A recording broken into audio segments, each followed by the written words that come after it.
So hi guys welcome back my channel once again. और guys इस video में हम देखेंगे नर्सिंग से जुड़े कुछ इंपॉर्टेंस क्वेश्चन सभी नर्सिंग एग्जाम्स के लिए आपके लिए जो है काफ़ी इंपॉर्टेंट रहेंगे। तो चलते हैं गाइज क्वेश्चन को। क्वेश्चन नंबर 1 है the most appropriate time for the nurse to obtain sputum specimen for culture is. ठीक है, ऑप्शन दे रखे। Option 1 early in the morning, option 2 after the patient eats a light breakfast, और option 3 after aerosol therapy, option 4 after chest physiotherapy. तो guys जो most appropriate time है, ठीक है, एक नर्स के लिए किसी जो पेशेंट है उसका जो हमने स्पुटम लेना है, ठीक है, कल्चर के लिए उसका जो स्पुटम लेंगे तो जो सबसे जो अप्रोप्रिएट जो टाइम है वो कौन सा है ये बताना है। तो इसमें जो ऑप्शन दे रखे, 4 ऑप्शन दे रखे, तो इसमें जो राइट आंसर हो जाएगा कौन सा हो जाएगा, अर्ली इन द मॉर्निंग। ठीक है, अर्ली इन द मॉर्निंग इसका जो है राइट आंसर हो जाएगा। अब देखिए एक्सप्लेनेशंस देखें तो fresh early morning sample is prefer because secretions accumulate overnight, secretion must be of sputum for accurate finding. यानी कि एक्यूरेट फाइंडिंग यहाँ पे स्पुटम्स की अगर हम लेते हैं तो एक्यूरेट फाइंडिंग हमें मिलती है। अगर हम ब्रेकफास्ट के बाद लेते हैं तो will be mix with foods and finding will be. तो अगर हम जो है ब्रेकफास्ट के बाद लेंगे तो ये जो हम फूड्स लेते हैं ब्रेकफास्ट में तो उसके जो स्पुटम है हमारा उसके साथ मिक्स हो जाएगा, तो जो एक्यूरेट जो वैल्यू है हमारे पास वो हमें नहीं मिलेगी। ठीक है, और sample after aerosol therapy will alter finding. अगर चेस्ट थेरेपी की बात करें, चेस्ट थेरेपी में help in excretions of secretion but the sample should be fresh in the morning. ठीक है, तो राइट आंसर कौन सा है, early in the morning. Question number 2, which is most important route of excretions of drug. तो guys जो drugs का जो एक्सक्रेशंस होता है मोस्ट इम्पॉर्टेंट रूट जहाँ से सबसे ज़्यादा होता है और सबसे इम्पॉर्टेंट रूट है वो बताना है। तो इसमें ऑप्शन दे रखे हैं, option 1 kidney, option 2 saliva and sweat, option 3 excel layer, ठीक है, option 4 fish.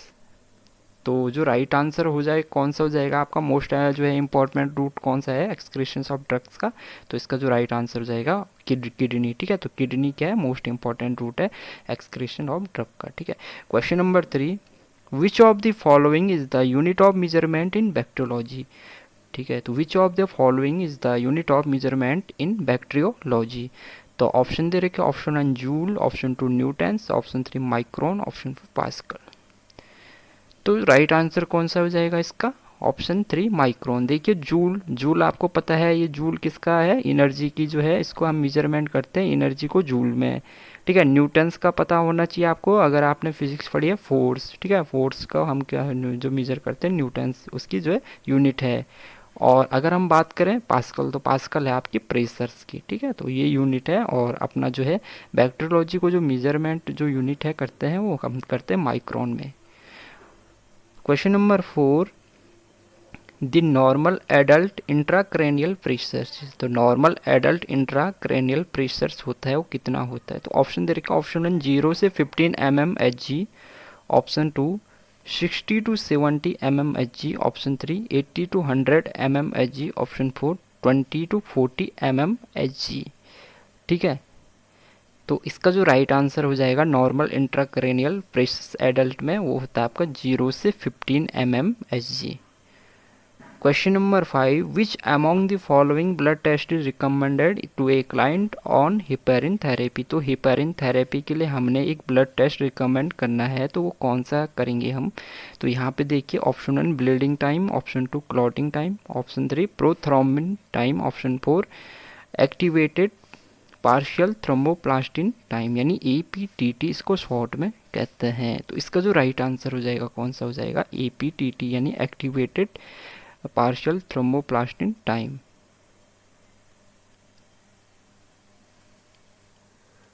So question number 6 क्या है, देखिए नॉर्मल ओरल टेम्परेचर इज। तो जो ओरल टेम्परेचर होता है नॉर्मल वो कितना होता है। तो ऑप्शन दे रखे 97 degree Fahrenheit, option 2 97.6 degree Fahrenheit, option 3 98.6 degree Fahrenheit, option 4 99.6 degree Fahrenheit. ठीक है, तो ओरल टेम्परेचर होता है नॉर्मल कितना होता है 97 डिग्री फ़ारेनहाइट। देखिए ये कभी कभी अगर आपको जो है आपको डिग्री सेंटीग्रेड में पता है, आपको जो है अगर उसको कन्वर्ट करना है फ़ारेनहाइट में तो आपको फॉर्मूला पता होना चाहिए F minus 32/9 equal to C/5। तो इसका जो फॉर्मूला है डिग्री से सेंटीग्रेड या सेंटीग्रेड से फ़ारेनहाइट में या फ़ारेनहाइट से सेंटीग्रेड में, तो क्या है F minus 32/9 equal to C/5। बहुत बेसिक फार्मूला है, ठीक है, इसी से आप निकाल लेते हैं। Question number 7, vitamin which help in wound healing. तो वाउंड हीलिंग में कौन सा विटामिन हेल्प करता है वो बताना है। तो ऑप्शन दे रखे हैं, option 1 vitamin A, option 2 vitamin C, option 3 vitamin E, option 4 vitamin K. ठीक है, तो आपको पता होना चाहिए वाउंड हीलिंग में तो सबसे कौन सा है जो जो विटामिन हेल्प करता है सबसे ज़्यादा, वो करता है आपका विटामिन सी। ठीक है, question number 8, among the following the factor that contribute to pressure ulcer is। ठीक है, तो ऑप्शन दे रखे हैं, option 1 oedema, option 2 chronic disease, option 3 sharing force, option 4 माल न्यूट्रिशन। तो राइट आंसर कौन सा हो जाएगा इसका, ऑप्शन 3 शेयरिंग फोर्सेस। ठीक है, आ, ठीक है, क्वेश्चन नंबर 9 देख लेते हैं। Intradermal injection is given at an angle of. तो जो इंट्राडर्मल इंजेक्शन है उसको हम कौन से एंगल में देते हैं। ठीक है, तो ऑप्शन दे रखे हैं 150 degree, option 2 30 degree, option 3 450 degree, और सॉरी ये आपका 15 डिग्री है। ठीक है, ये आपका जो है 45 डिग्री है, और ये आपका 90 डिग्री है। ठीक है, इसको 15 डिग्री मानिए, 15 डिग्री है और 45 डिग्री है। ठीक है, तो intradermal injection given at an angle of, तो यहाँ पे जो राइट आंसर हो जाएगा, हम देते हैं इंट्राडर्मल इंजेक्शन को 15 डिग्री में। ठीक है, तो इसको 15 डिग्री आप मानिए, ये 15 डिग्री लिखा हुआ है, ये 150 नहीं है। ठीक है, इसको 15 डिग्री मानिए, इसको 45 डिग्री मानिए।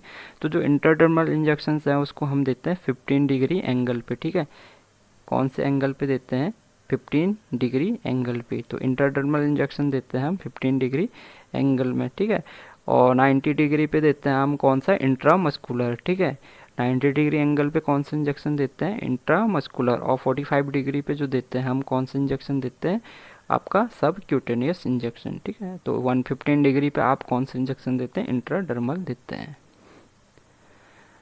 Question number 10, antidote for heparin is.